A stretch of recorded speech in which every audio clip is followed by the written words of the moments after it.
Houve afirmação do secretário Paulo dos Prazeres e também Antônio Castelo de que o restaurante não fechará.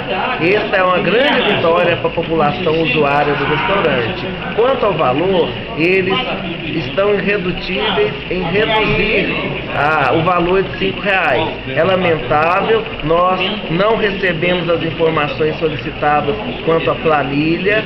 Chegaram denúncias muito sérias de que parte do equipamento que foi doado pelo governo federal faz parte da planilha de custos como item de maior valor, sendo então necessário o procedimento da investigação dessa Comissão de Administração Pública, Serviços Urbanos e Infraestrutura.